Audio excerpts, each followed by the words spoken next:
এছাড়া আমাদের ঐতিহ্যবাহী শিক্ষা প্রতিষ্ঠান আর্য সম্মিলিত মাধ্যমিক বিদ্যালয়ের সম্মানিত সভাপতি, শিক্ষক মন্ডলী, আজকে অনুষ্ঠানের মধ্যমণি, পিরোজপুর ২ আসনের সদস্য পদপ্রার্থী, প্রিয় আল্লামা সুযোগ্য মেজর সাহেবজাদা, দলমত নির্বিশেষে সকলের আইডল জননেতা আলহাজ শামীম সাইদি, উপস্থিত অত্র এলাকার সকল ধর্মের প্রিয় ভাইরা, আসসালামু আলাইকুম ওয়া রাহমাতুল্লাহি ওয়া বারাকাতুহু। প্রতিষ্ঠানটির নাম অনেক পূর্বেই শুনেছি, এই কারণে মাওলানা জহির ভাই এখানে চাকরি করার সুবাদে এখানে সুখ দুঃখ সমস্যা আমার সাথে তিনি শেয়ার করতেন। তিনি যে সমস্যা যখন পড়েছিলেন, এখানে শিক্ষকরা কীভাবে হেল্প করেছে সেটা আমি সব আমার নখদর্পণে রয়েছে। সেজন্য আমি বলবো, এখানে কোনো ধর্মের শিক্ষক নয়, এখানে সকল শিক্ষক একটি জাতির শিক্ষক। ঠিক, তাদের এত ভ্রাতৃত্ব ছিল। জহির ভাই জামাত ইসলামের দায়িত্বশীল, আবার হুজুর মানুষ, কিন্তু তাদের হেডমাস্টার অন্য শিক্ষকরা ছিলেন অন্য ধর্মের, কিন্তু তার বিপদে আমি সেটা দেখিনি। তারা সর্বোচ্চ চেষ্টা করেছে, আলহামদুলিল্লাহ ভাই সেই সমস্যাগুলো সমাধান হয়েছে। সেই জন্য আমি বলবো আমাদের সম্মানিত ভাইকে যে আপনি যে পদক্ষেপ নিয়েছেন, পদক্ষেপ নিয়েই ক্ষান্ত থাকলে হবে না, এটাকে অতি দ্রুত আমরা বাস্তবায়ন চাই। আপনারা চান না?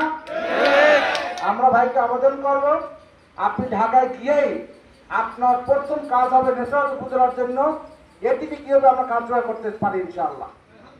সম্মানিত ভাইরা, দ্বিতীয় যে কথা বলতে চাই, এই প্রতিষ্ঠানটির যে ঐতিহ্য রয়েছে শিক্ষার দিক থেকে, আপনাদের এই ছাত্ররা এখন বাংলাদেশের বিভিন্ন জায়গায় কিন্তু বসে আছে।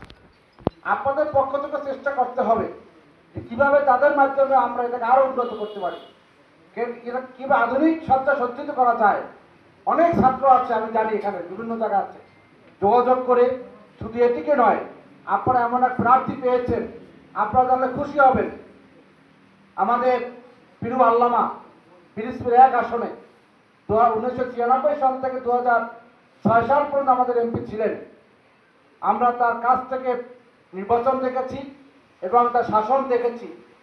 ওই যে ভাই আমার ডিমের কুসুমের কথা বলতেন, তার চেয়েও আরো একটি সত্য কথা হুজুর বলে গেছেন, যদি কোনো ব্যক্তি বা আমার দলের লোক হয়ে কোনো অপরাধ করে, আমি প্রশাসনকে বলবো থানার সামনে গিয়ে খাম্বার সাথে বেঁধে আগে প্রহার করতে বলেছিলেন।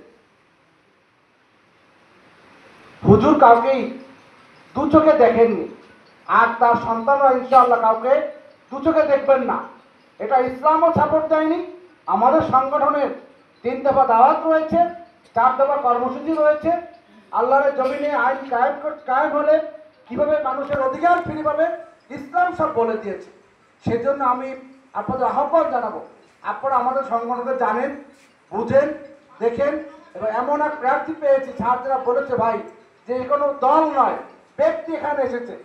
যদি এই ব্যক্তিকে আপনারা বিজয় অর্জন করতে পারেন, আমি সংগঠনের সেক্রেটারি হিসেবে বলতে চাই, আমি আপনাদের কাছে ওয়াদাবদ্ধ হয়ে যাই, বিগত স্বাধীনের পর থেকে আপনারা যেটুকু অনিরাপদ ছিলেন, আগামী যদি নির্বাচন করতে পারেন 5 বছরের মধ্যে এর চেহারা ইনশাআল্লাহ আমরা পাল্টে দিতে পারবো।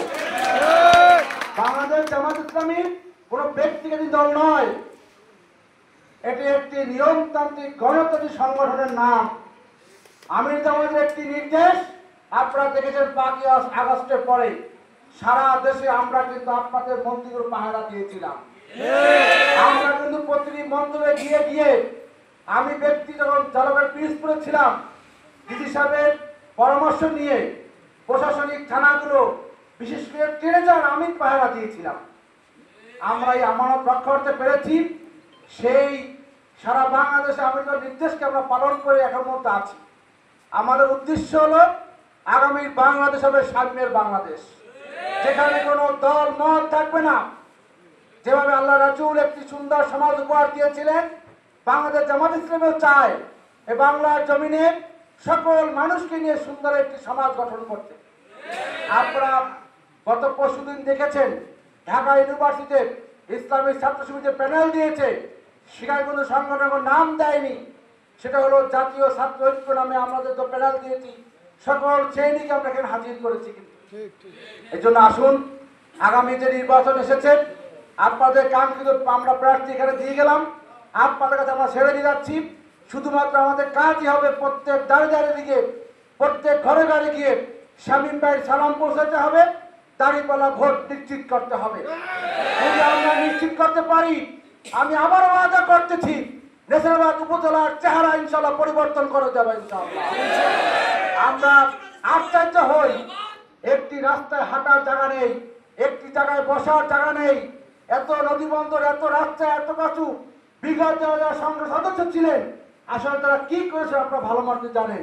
তারা বাড়ি করেছে কি উত্তর পাড়ায়, তারা বাড়ি করে দক্ষিণ পাড়ায়। তার কারণ হলো তাদের মাটির সাথে তাদের কোনো সম্পর্ক ছিল না।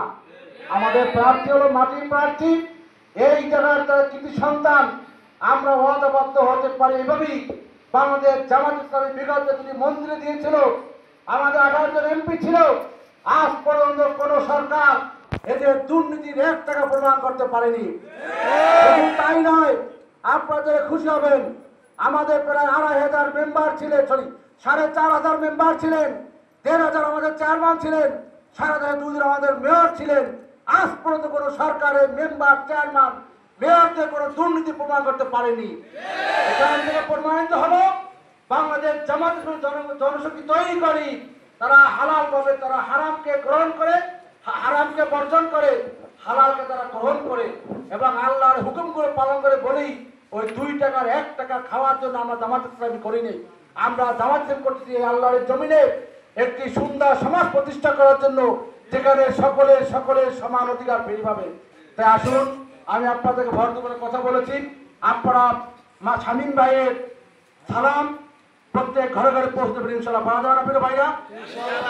আসুন একটু ক্ষুধা পেটে একটা স্লোগান ধরি, ভাই মার্কা কি আছে?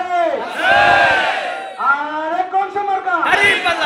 আরে চলে শামীম ভাইয়ের দাদাই বলে, দিদি বলে, ঘরে ঘরে বাজারে গিয়ে।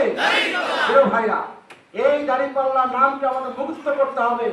আগামী সংসদ নির্বাচনে যদি আপনারা কষ্ট করতে পারেন, ইনশাল্লাহ আপনাদের নেছারাবাদের আবারও ওয়াদা করতেছি, রাস্তাঘাট, পোল, এই প্রতিষ্ঠান জনজীবন থাকবে না ইনশাল্লাহ। আল্লাহ তাআলা আমাদের কবুল করুক। আমিন। আসসালামু আলাইকুম ওয়া রাহমাতুল্লাহ।